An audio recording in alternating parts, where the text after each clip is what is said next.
Muito bem, então 1 Reis, capítulo 18, a partir do versículo 17. Elias e os profetas de Baal.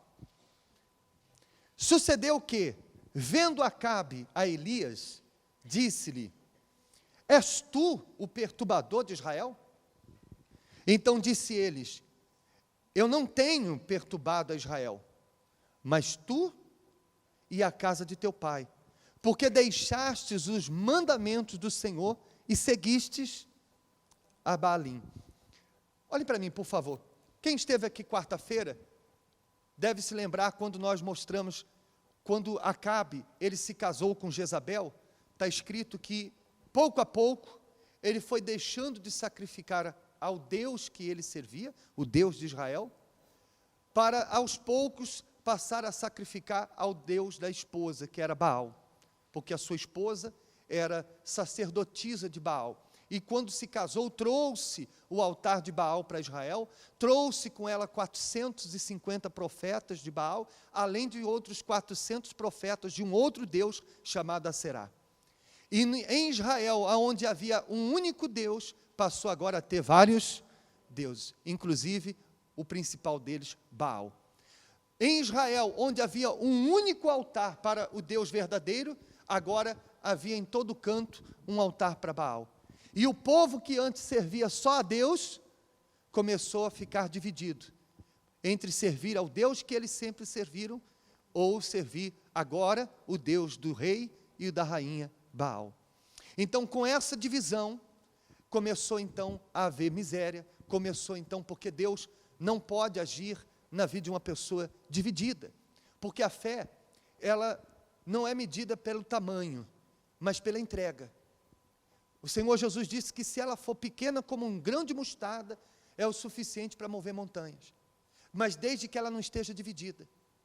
Você pode até não ter uma fé extraordinária, como você de repente já viu em muitos testemunhos, ou vê nos heróis do passado, mas se essa fé que você tem, por menor que seja, for totalmente entregue no altar, o resultado é extraordinário. Mas se ela estiver dividida, o resultado é nulo. Então, porque a fé das pessoas estava dividida, Deus não podia se manifestar, e por isso houve uma seca, houve miséria, e o povo estava sofrendo. Mas, como você vê aqui, ao invés de reconhecer o porquê que estavam sofrendo, ainda atribuíam a culpa a outros, como Acabe culpava Elias pelas coisas que estavam acontecendo. Você sabe que há pessoas que culpam o pastor, culpam a igreja, culpam a família, culpam o governo, culpam todo mundo, mas ela mesma não é capaz de chegar e perguntar: aonde eu errei?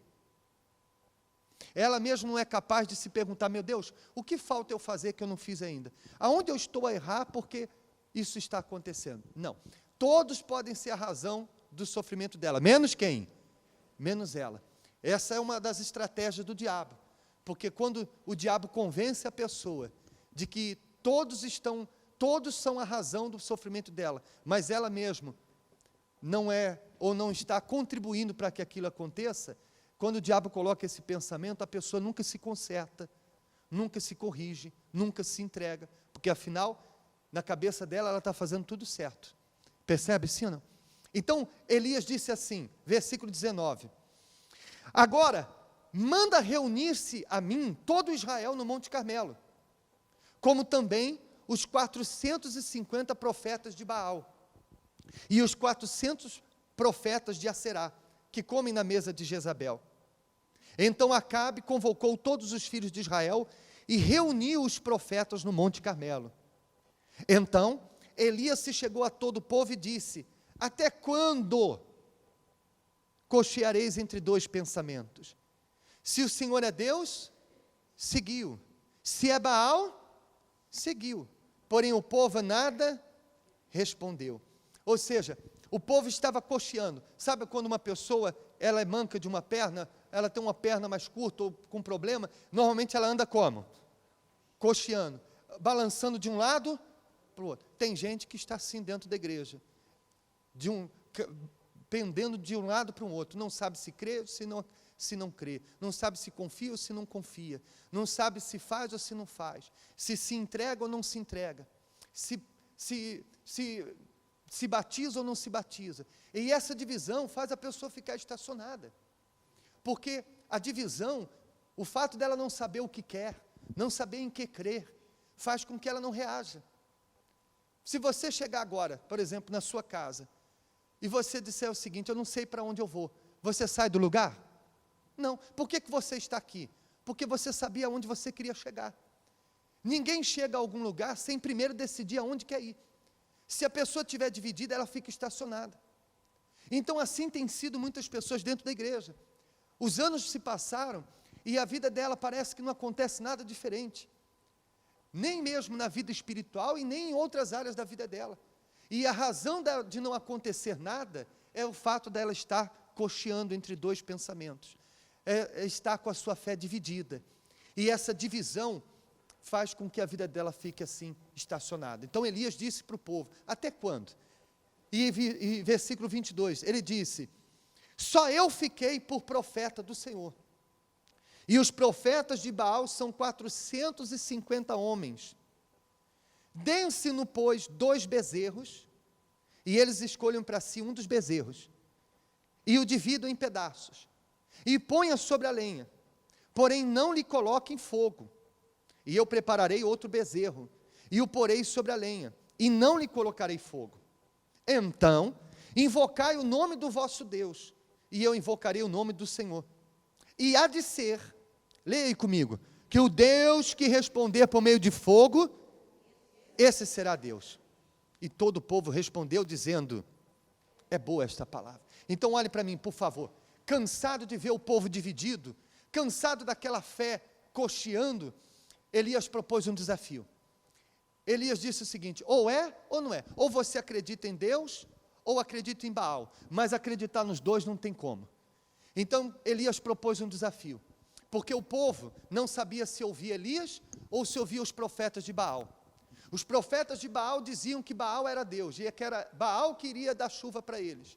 E por isso eles deixavam de ouvir a Elias para ouvir Baal, os profetas de Baal. Então Elias propôs um desafio. Então é tudo ou nada. Vamos fazer um desafio. Os profetas de Baal são 450. Eles vão pegar o novilho deles, vão colocar sobre o altar do sacrifício, mas não vão colocar fogo. Eu vou pegar o novilho, vou colocar no altar do Deus vivo, e também não vou colocar fogo. O Deus verdadeiro é que vai fazer o fogo descer sobre o seu sacrifício. E o povo disse o quê? Boa esta palavra. Ou seja, é isso mesmo. Se Deus é verdadeiro, então ele vai ter que responder por fogo. Seja Baal, ou seja o Deus de Elias. E veja só, essa sempre foi a visão na Igreja Universal. As pessoas, principalmente os religiosos, principalmente os evangélicos tradicionais, eles quando chegam na Igreja Universal se espantam com essa fé agressiva, eles se espantam com esse tipo de fé, porque eles acham ousadia, eles acham atrevimento, você chegar em Deus e dizer: oh meu Deus, se o Senhor é Deus, então faça isso e aquilo, como se Deus tivesse que provar alguma coisa para mim. Mas é o próprio Deus quem chama, a gente aprova. Lá no Salmo 34 está escrito lá: provai e vede que o Senhor é bom. Lá em Malaquias o próprio Deus disse: provai-me nisto. E olha aqui o exemplo de Elias. Se Deus considerasse aquilo uma afronta, então o fogo que Deus desceu sobre o holocausto tinha matado Elias, por causa daquela atitude. Mas não, ele fez aquilo porque ele sabia que a fé tem que ser desafiada. Quantos testemunhos você já viu de pessoas que estavam doentes e elas pegaram a Bíblia e disseram: meu Deus, está aqui, olha, está escrito que o Senhor já levou sobre si as minhas dores, então eu não aceito esta doença no meu corpo, e foram curadas. Quantos testemunhos você já viu de pessoas que fizeram um desafio com Deus e Deus se manifestou? Então o desafio, a fé tem que ser desafiada. Você quando vai no médico e você recebe uma receita de um tratamento, você quer resultado daquele tratamento. Se você faz aquele tratamento e não dá certo, você volta naquele médico? Você continua tomando aquele medicamento? Você vai no mecânico, o mecânico diz que se trocar aquela peça, o seu carro vai funcionar. Você gasta, troca aquela peça e o carro continua quebrado. Você volta naquele mecânico? Então, se em tudo na vida você quer resultado, por que em relação à fé você aceita não ter resultado? Você aceita estar dentro da igreja, crendo num Deus vivo, mas vivendo uma vida pequena como se estivesse servindo os deuses que você antes servia de pau ou de pedra? Não, tem que haver resultado, a começar em você, que não pode continuar sendo a mesma pessoa. A começar por você, que não pode continuar com as mesmas fraquezas, aquela mesma pessoa desanimada, aquela mesma pessoa vazia. Não, peraí, Deus não te trouxe aqui para você continuar sendo a mesma pessoa, Ele te trouxe aqui para fazer de você a luz do mundo, o sal da terra, para que todos vejam na sua vida a existência desse Deus, amém? Então Elias propôs o desafio e o povo aceitou. Eles disseram, boa esta palavra. E aí no versículo 25 diz, então disse Elias aos profetas de Baal, escolhei para vós um dos bezerros, e preparai primeiro, porque sois muitos, e invocai o nome do vosso Deus, e não lhe ponhais fogo. E tomaram o bezerro que lhes dera, e o prepararam, e invocaram o nome de Baal, desde a manhã até o meio-dia, dizendo, Baal, responde-nos. Porém nem havia voz, nem quem respondesse, e saltavam sobre o altar que tinham feito. E sucedeu que ao meio-dia, Elias zombava deles, e dizia, clamai em altas vozes, porque ele é um Deus, e pode ser que esteja falando, ou que tenha alguma coisa que fazer, ou que intente alguma viagem, talvez esteja dormindo, e despertará. E eles clamavam em altas vozes, se retalhavam com facas e com lancetas, conforme o seu costume, até derramaram sangue sobre si. E sucedeu que, passado o meio-dia, profetizaram eles, até a hora de se oferecer o sacrifício da tarde. Porém, não houve voz, nem resposta, e nem atenção alguma. Então eles clamaram desde a manhã até o meio-dia, e passado o meio-dia ainda continuaram clamando, e não houve resposta nenhuma. E Elias estava tão confiante de que Baal não responderia, de que Baal não era Deus e que era apenas fruto da imaginação daquelas pessoas, que até lhes provocava. Grite mais alto, pode ser que ele está dormindo e acorde, ou esteja viajando. Zombava deles.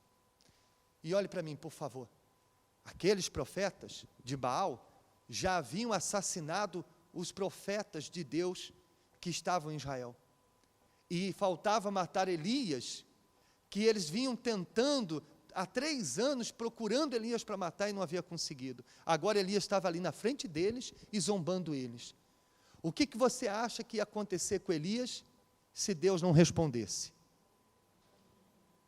Então, olhe para mim, por favor, mais do que o sacrifício que Elias colocou no altar, mais do que aquela água preciosa que ele derramou em tempos de seca, o maior sacrifício de Elias estava sendo a vida dele ali naquele altar, porque Elias sabia que se Deus não respondesse por fogo, ele não desceria daquele monte vivo. E é uma das coisas que a gente vê naquelas pessoas que conquistaram, que viram o fogo descer na vida delas no altar. Elas não subiram no altar para uma tentativa. Elias não estava fazendo uma aventura ali, não era um passeio ali, não era uma tentativa, era tudo ou nada. Ou Deus respondia e Baal seria eliminado da vida daquelas pessoas, ou então Deus não respondia e nunca mais aquelas pessoas iam acreditar em Deus, porque o único que estava falando de Deus, que era Elias, seria morto pelos profetas de Baal. Era tudo ou nada.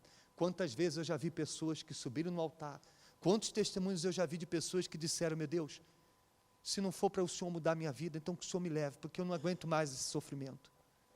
Se não for para o Senhor converter o meu marido, então o Senhor tira ele da minha vida, porque eu não posso viver com o nome de esposa e uma vida de solteira. Não dá para continuar nessa vida que eu estou vivendo. É tudo ou nada, meu Deus. Eu estou aqui nesse altar para uma decisão.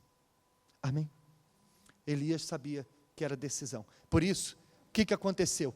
Depois de ter zombado deles, diz aí no versículo 30, Elias disse a todo o povo, chegai-vos a mim. E todo o povo se chegou a ele, e restaurou o altar do Senhor, que estava quebrado, que estava em ruínas. O altar de Deus estava como? Em ruínas. Sinal de que há muito tempo aquele altar não via um verdadeiro sacrifício. Assim como o altar estava em ruínas, a vida das pessoas estava em ruínas. A pergunta que você deve fazer é o seguinte: por que o meu casamento está em ruínas? Por que a minha vida espiritual está em ruínas? Por que a minha vida está em ruínas? No caso do povo de Israel, eles estavam em ruínas porque haviam deixado o altar de Deus em ruínas. Será que esse também não pode ser o seu caso? Será que a solução para você restaurar o seu casamento, para você restaurar sua comunhão com Deus, para você restaurar sua família, não está em primeiro você restaurar o altar de Deus? Pastor, o que significa restaurar o altar? É voltar àquela fé que um dia você já teve. Daquele tempo em que quando você chegava aqui no domingo de manhã, o Espírito Santo te envolvia de tal maneira que era impossível você sair do mesmo jeito.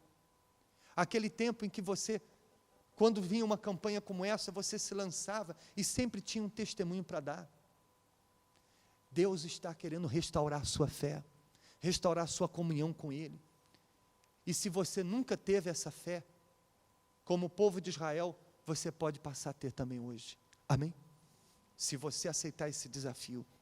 E para concluir, Elias tomou 12 pedras, conforme o número das tribos dos filhos de Jacó, ao qual veio a palavra do Senhor, dizendo: Israel será o teu nome. Com aquelas pedras edificou o altar em nome do Senhor. Depois fez um rego em redor do altar, segundo a largura de 2 medidas de semente. Então armou a lenha e dividiu o bezerro em pedaços, e pôs sobre a lenha, e disse: enchei de água 4 cântaros, e derramai sobre o holocausto e sobre a lenha. E disse: fazei-o segunda vez, e o fizeram segunda vez. E disse: fazei-o terceira vez, e o fizeram terceira vez. De maneira que a água corria ao redor do altar, e até o rego ele encheu de água. E sucedeu que no momento de ser oferecido o sacrifício da tarde, o profeta Elias se aproximou e disse: ó Senhor Deus de Abraão, de Isaque e de Israel, manifeste-se hoje que tu és Deus em Israel, e que eu sou teu servo, e que conforme a tua palavra fiz todas estas coisas.